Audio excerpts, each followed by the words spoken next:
Command attack goes in there. There's vision now down for Nijaki. Tidal Wave gets thrown out. Big Fat LP is going to spell shield that one up. St. Vicious picks the first fight. Paranoia throws Big Fat LP onto Edward. He gets knocked up into the air. Now in the background, Chowster, Big Fat trying to focus down Copper. St. Vicious has picked up first blood onto Double Lift. All of that farm is for nothing as Curse just brute force their way in. One auto attack is going to be enough to secure the kill to Big Fat LP thanks to the poison. The bubble throws up Chowster. He gets knocked up once again. Command attack finishes it off. 3 kills for Curse. Curse's Dragon Control has been really smart this game. They didn't go for it when they didn't have the man advantage like CLG tried to, and then as soon as CLG put 2 people top lane because Voyboy had drawn Big Fat LP around there, Curse just went for it safely. The interesting thing here is that Nien is in this fight. There's no threat for him to teleport down, so this is a 4v4 through and through. The Shockwave pulls Chowster in the end back as St. Vicious locks him down with the Cataclysm. First one to fall is Chowster on Lulu. Now Nien Tonson's trying to get to safety. He flashes out. Command attack into dissonance slows him down. The sponge damage from Twitch. That's a knockout onto Double Lift. The bubble misses those. Double Lift steps back into the fight. The pressure is still on as St. Vicious wants to get the kill on Big Fat LP. Gets a small slow from the Aegis. Decides to back away at the right point. Another 3 kills for Curse.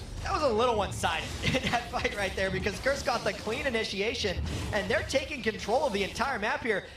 Link's going to try to spike this blue buff out, but it's spread of his ultimate. That's interesting. Knocks away Voyboy thanks to that explosive cask, and that's the second time we've seen CLG make a play on an objective and lose 3 members of their team. Same thing happened to Dragon and it happened to Blue again. I want to analyze that fight a little bit because CLG put themselves in the jungle choke when they didn't have their biggest AoE damage dealer with the team. Link was up top in that fight, and the way Curse funneled down through the middle would have been ideal if Link was there as Gragas, but it was a 4v4 without CLG's main carry, which is why Curse just rolled through CLG in that fight. With their pants down, they're going to lose Inhibitor Turret first. They're trying to back away in this mid lane. The tower's going to drop as St. Vicious has managed to, get in there, but he's going to be very, very careful. He wants to try to pick a fight. Yeah, Curse needs to catch Double Lift right here, and they are trying to flank from all angles to shut them down here. CLG's going to try to push turrets as a response, but here we go. The slingshot gets pulled. Let's bounce. Stand United gets channeled. Thompson wants to join, and this party will be thrown off the air. The taunt goes out. Voyboy's caught down. They jumped onto Cop. Barrier has been popped. The first one to fall is Double Lift, and Cop flashes off the wall, uses the immense range of that spray and pray to his advantage. He gets dropped by Chowster in the background though as he gets shut down. Chowster's going to do the best he can to survive, but it's not going to be enough. A 3-for-1 trade, another team fight win for Curse. Listen, even though Cop died in that fight, that was played beautifully. He went right onto Double Lift, who was the priority target, and then the flash over the wall was so perfect in that fight to finish it off for Curse. That was a bad thing that happened to Curse, but it was a good fight that they were able to take on afterwards, and if they can counter push and get an inhibitor turret and an inhibitor back, it will all become worth it. There's so much pressure on Nocturne and Gragas now to try and wave clear with the respective champions' abilities. We actually seen blue pings on the bottom lane inhibitor. CLG simply reasoning they can't pull that one off. Double Lift has respawned, so the tower will go down. We have 2 naked inhibitors for both teams right now, and the split push power is still going to be something to deal with. It'll be very interesting to see how CLG goes in and how zoned Link gets by the tank line of Curse. Curse on St. Vicious does get feared by Big Fat LP, but he's down to 50% HP, so that Paranoia Nocturne dive is less scary. Inhibitor's gonna go down, and CLG, they tried to contest, but they weren't convinced with their actions. Yeah, they didn't try very hard to contest that one. They were thinking that they would lose a fight right there if they tried to contest the inhibitor, so they just gave it up. But that doesn't bode well for the future of CLG. If they can't initiate on a team who is trapped in a position of hitting their inhibitor, they're going to have a bad time. And they have to know that Curse would have fallen back for this Baron. It's going down extremely fast.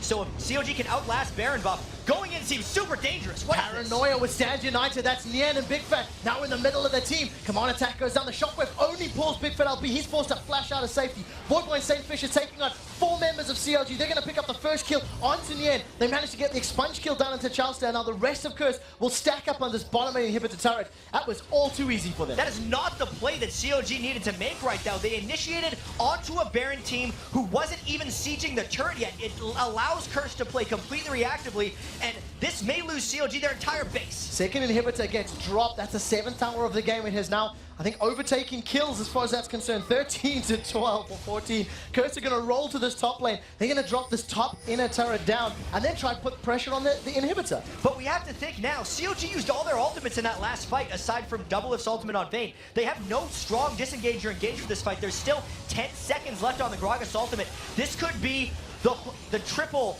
inhibitor push by Curse. So the dude managed to get the tower down. They've stacked up as 5. Shockwave will be available very, very shortly. And Nijaki, while he only hit Big Fat LP in the previous fight, it's a little bit tighter quarters here for CLG to defend. Inhibitors dropped down to 50% HP, and Curse, it's just a matter of time. Minions are in. We'll see how close can Cop get. 6-1-5 on that Twitch. He's in a very powerful position. This Baron buff still has 45 seconds left for Curse, so CLG can't exactly expect to win a fight against it. I expect this inhibitor to go down, or CLG to lose a team fight trying to stop them. There's the tank line of St. Vicious and Voyboy up in the front line, trying to buy breathing room for Cop. He's stealthed up, gonna get that attack speed increase. He's on the inhibitor. 2 or 3 more attacks should be enough to do it. Voyboy's gonna get the slowdown. That's a 3-man knockup from St. Vicious. The Shockwave pulls Big Fat LP and Doublelift back. Doublelift is destroyed. Big Fat LP follows suit. Now the Wild Growth throws it up in the air as they get the inhibitor down. Spray and pray is being used, and that's a Goomba stomp onto Chalster as the slingshot lands down. Voyboy decimating them in the front line, 15 to 2. Curse are victorious. Well played. And even though it took them 37.5 minutes, they pressed the win button.